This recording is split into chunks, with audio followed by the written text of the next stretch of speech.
মোবের একটা অনুষ্ঠানের মধ্যে গেছি, উনি বলেন যে উনি মোবের মধ্যে গেছে, আমি খারাপ করে ফেলছি। মাদারীনগর মাদ্রাসার মঞ্জুরুল হক নামের এক ছাত্র বলছে, আমাদের সবচেয়ে বড় পরিচয় হওয়া উচিত আমরা মানুষ। আমাদের সবচেয়ে বড় পরিচয় উচিত যে আমরা মানুষ। যদি মুসলমান পরিচয় দেই, আমরা সারা পৃথিবীর মধ্যে 150 কোটি মানুষকে আমরা সাথে নিয়ে আসতে পারি। কিন্তু তার থেকেও বড় যদি আমরা মানুষ পরিচয় দিই, তাহলে সারা পৃথিবীর 600 কিংবা 700 কোটি মানুষকে আমরা একসাথে পাই।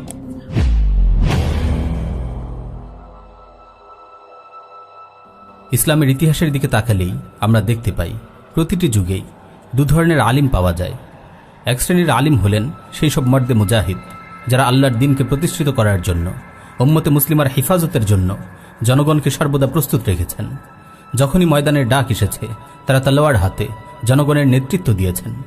একজন আলিম রাব্বানির ইমাম ও আদর্শ হলেন মুহাম্মদুর রাসূলুল্লাহ সাল্লাল্লাহু আলাইহি ওয়াসাল্লাম, যিনি অন্যদের মতোই জিহাদে অংশ নিতেন।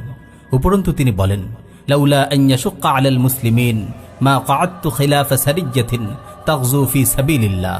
যদি মুসলমানদের জন্য কষ্টকর হওয়ার আশঙ্কা না করতাম, আমি কখনো আল্লাহর পথে জিহাদরত মুজাহিদ বাহিনীর পিছনে বসে থাকতাম না।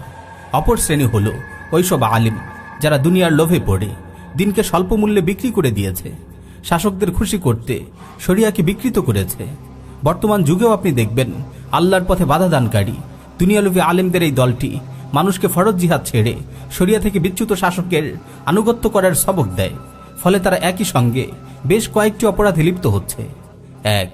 মুসলিম রাষ্ট্রসমূহে কাফিরদের দখলদারিত্ব স্থায়িত্বে সাহায্য করা। 2. ফরজে আইন জিহাদ থেকে মুসলমানদেরকে বিরত রাখা। 3. শরিয়া বহির্ভূত বাতিল শাসনকে শরিয়ার রঙে রঙিন করা। 4. মুজাহিদিনকে গালি দেয়া এবং তাদের ব্যাপারে মিথ্যা অপবাদ দেয়া। এই দুনিয়ালোভী আলেমদের অন্যতম একটি কৌশল হল তারা আপনাকে বলবে জিহাদ ফরজ ও প্রমাণিত এবং এটিই মুক্তির পথ, এতে কোনো সন্দেহ নেই। তবে এখনো জিহাদের সময় হয়নি, এখন প্রস্তুতির সময়, এখন দাওয়াত দেওয়ার সময়। এই নিয়ে তারা আপনার সঙ্গে কঠিন ঝগড়া করবে, দার্সে উল্টাপাল্টা কথা বলে ছাত্রদের বিভ্রান্ত করবে, মুজাহিদদের বিরুদ্ধে তাগুত মিডিয়ার প্রচারিত বিভিন্ন মিথ্যা প্রপাগান্ডা শুনিয়ে আপনার হৃদয়ে মুজাহিদিনের প্রতি ঘৃণা সৃষ্টি করবে। তবে একটি কঠিন প্রশ্ন থেকে তারা সর্বদা পালিয়ে বেড়ায়। সুদীর্ঘ 1 শতাব্দী লাঞ্ছনার পরও কেন কোনো ধরনের প্রস্তুতি সম্পন্ন হয়নি? প্রস্তুতির কত % শেষ হয়েছে? এই প্রস্তুতি কখন শেষ হবে? তাদের কাছে এর কোনো সঠিক জবাব নেই, কারণ তাদের এই প্রস্তুতির কোনো শেষ নেই, বরং তারা প্রস্তুতি নিতেও রাজি হয় না। তারা বলবে আমাদের জিহাদের শক্তি নেই, কিন্তু শক্তি সঞ্চয়ের চেষ্টাও তারা করে না। এটি কেবল একটি অজুহাত ছাড়া কিছুই নয়। আল্লাহ তাআলা বলেন, ওয়ালাউ আরাদুল খুরুজা লাআদ্দু লাহু উদ্দাহ। যদি তারা বের হওয়ার সংকল্প করত তবে অবশ্যই কিছু সরঞ্জাম প্রস্তুত করত।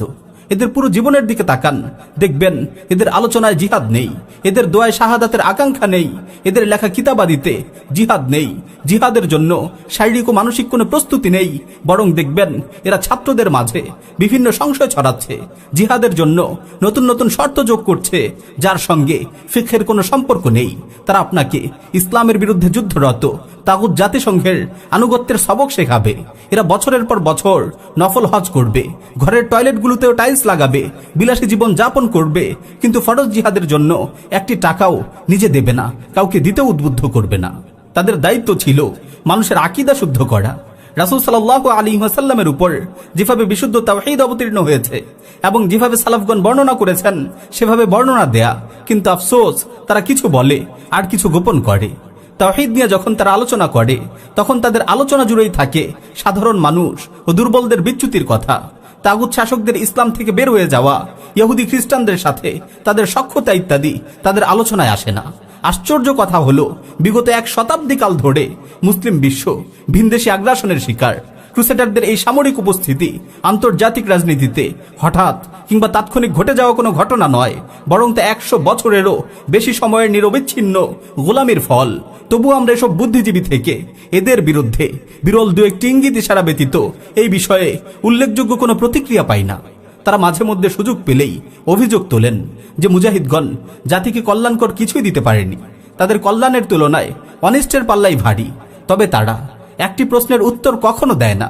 ভালো কথা, বুঝলাম মুজাহিদিনগণ কিছুই দিতে পারেনি, তাদের দ্বারা শুধু অকল্যাণ হয়েছে।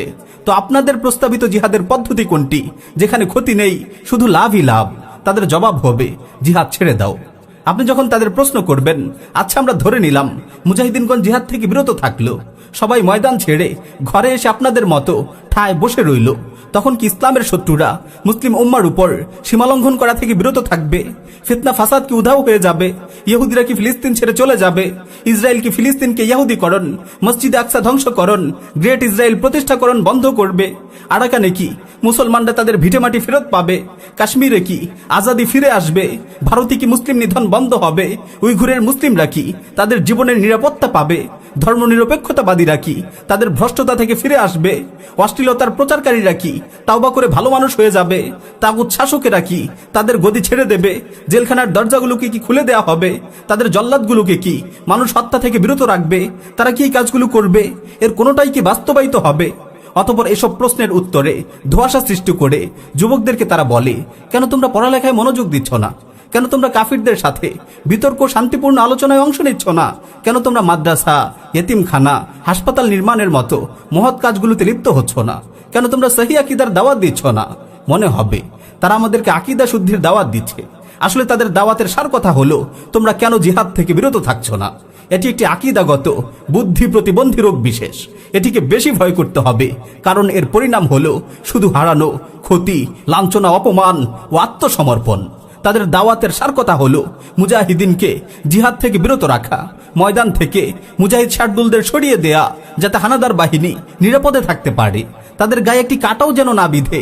তাই তো ইসলামের শত্রুরা এই শ্রেণীকে সুনজরে দেখে এবং সরকারকে তাদের প্রতি সন্তুষ্ট থাকতে ইঙ্গিত দেয়। আল্লাহ তাআলা আমাদের সবাইকে দুনিয়ালবী আলিমদের ফিতনা থেকে হেফাজত করুন, আমিন।